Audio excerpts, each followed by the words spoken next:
മോക്കറിയാലോ, അവൻ ഇപ്പൊ പുറത്താണ്. അപ്പൊ പെട്ടെന്ന് പെണ്ണ് കാണാൻ വരല് അവന് നടക്കില്ല. അതുകൊണ്ടാണ് ഞാൻ വന്നത്. പിന്നെ അവനിപ്പോ പുറത്തായത് കൊണ്ട് തന്നെ നമ്മളാണല്ലോ ഒരു വീട്ടിൽ താമസിക്കേണ്ടത്. അപ്പൊ നമ്മൾ തമ്മിലാണ് കുറെ കാര്യങ്ങൾ മനസ്സിലാക്കേണ്ടത്. അതുകൂടെയാണ് ഞാൻ മോളെ ഒന്ന് കണ്ട് സംസാരിക്കാമെന്ന രീതിയിൽ വന്നത്. കണ്ടിട്ട് വിനയൊക്കെ ഉണ്ടെന്ന് തോന്നുന്നു. പോട്ടെ, ഞാൻ കുറച്ച് കാര്യങ്ങൾ ചോദിക്കാം. മോള് എത്ര മണിക്ക് എഴുന്നേക്കും? ഞാനങ്ങനെ നേരത്തെ എഴുന്നേക്കുന്ന ആളല്ല. 8 മണി 8:30 ആവാണ്ട് ഞാൻ എണീക്കത്തില്ല. എന്ന് വെച്ചാൽ എനിക്ക് ഒത്തിരി നേരത്തെ എഴുന്നേറ്റ് തലവേദന എടുക്കും. എനിക്ക് നല്ലോണം ഉറക്കം കിട്ടണം.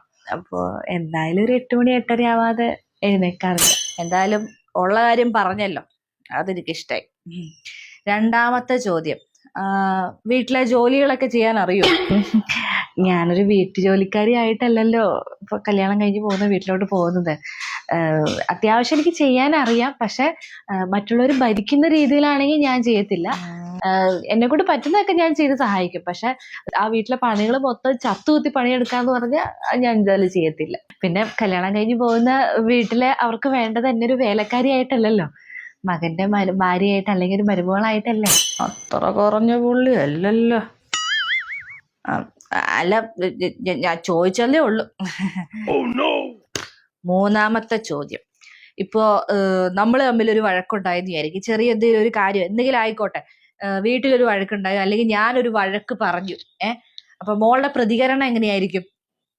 മിണ്ടാതെ കേൾക്കുവോ? എങ്ങനെയാണ് അതിന് തിരിച്ച് എങ്ങനെയാണ് പ്രതികരിക്കുക?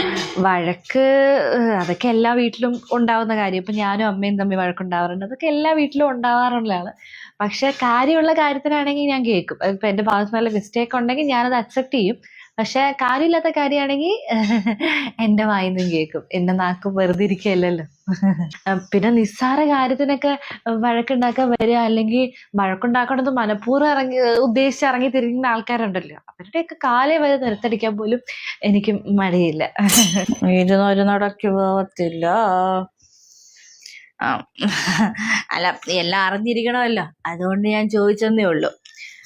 അടുത്തത്, എപ്പോഴും സ്വന്തം വീട്ടിലേക്ക് പോകണമെന്ന് പറഞ്ഞ് നിർബന്ധം പിടിക്കരുത്. കല്യാണം കഴിഞ്ഞ് ഭർത്താവിന്റെ വീടാണ് മോളുടെ വീട്, അത് മനസ്സിലാക്കണം. അപ്പോ എപ്പോഴും വീട്ടിൽ പോകണമെന്ന് പറഞ്ഞ് നിർബന്ധം പിടിക്കാൻ പാടില്ല കേട്ടോ. അങ്ങനെയല്ലേ? അങ്ങനെ ആർക്കും നിർബന്ധം പിടിക്കാനൊന്നും പറ്റത്തില്ല. എന്ന് വെച്ചാലേ 24 വയസ്സായി എനിക്ക്. ഈ 24 വയസ്സ് വരെയും എന്റെ ഈ മാതാപിതാക്കളാണ് വളർത്തി വലുതാക്കിയത്. അവരുടെ ഒരു സ്വപ്നമാണ് ഞാൻ പഠിച്ച് നല്ലൊരു ജോലിയൊക്കെ വാങ്ങി ഒരു ഇതാവണം, സെറ്റിൽഡ് ആവണം, ഒരു കുടുംബജീവിതത്തിലേക്ക് പോകണം എന്ന് അവരുടെ സ്വപ്നമാണ്. അപ്പോൾ കല്യാണം കഴിഞ്ഞ് കഴിക്കുക എന്റെ വീട്ടുകാരെ മറന്നിരിക്കും, എന്റെ ഭർത്താവിന്റെ വീട്ടുകാർ മാത്രം മതി എന്ന് പറഞ്ഞ് ജീവിക്കാനൊന്നും എന്നെ കൊണ്ട് പറ്റത്തില്ല. എന്നെ കിട്ടത്തുമില്ല. ഞാൻ എന്റെ വീട്ടിലേക്ക് വരും. അത് എല്ലാവരുടെയും സമ്മതപ്രകാരമൊന്നും ആയിരിക്കത്തില്ല. എനിക്ക് എന്തെങ്കിലും ചോദിക്കാനോ ഉണ്ടെങ്കിൽ എന്റെ ഭർത്താവിനോട് ചോദിച്ചിട്ട് ഞാൻ എന്റെ വീട്ടിലോട്ട് വരും. എപ്പോഴും അവിടെ നടക്കുന്ന ഞാൻ പറയുന്നില്ല, പക്ഷെ എനിക്ക് എന്റെ വീട്ടുകാരെ കാണണം എന്ന് തോന്നുമ്പോൾ ഞാൻ വരും.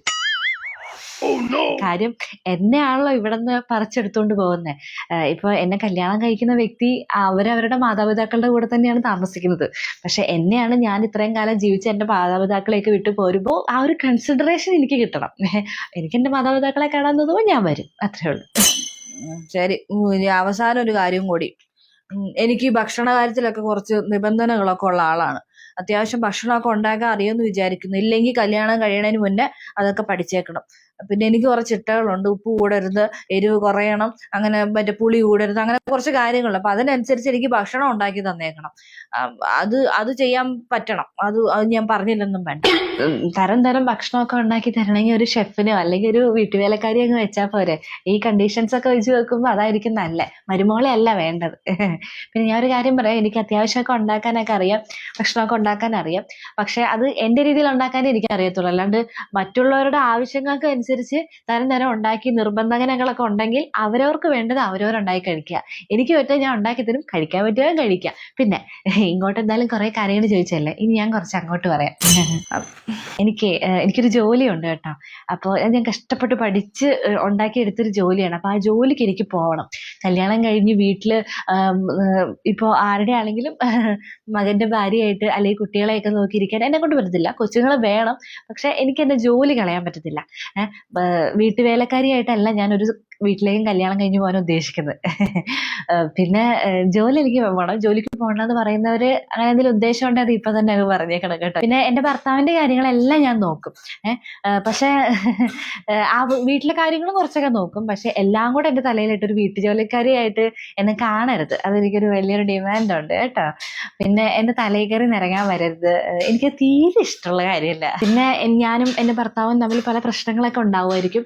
അപ്പൊ ആ പ്രശ്നങ്ങളിലൊക്കെ ഒന്ന് കയറി ഇടപെട്ട് അത് വലിയ എരുതിയിൽ എണ്ണ ഒഴിക്കുന്ന ഒരു സംഭവം ഉണ്ടല്ലോ, അതൊന്നും ചെയ്യാൻ നിൽക്കരുത് കേട്ടോ. എനിക്ക് തീരെ പിടിക്കുന്ന കാര്യമല്ല.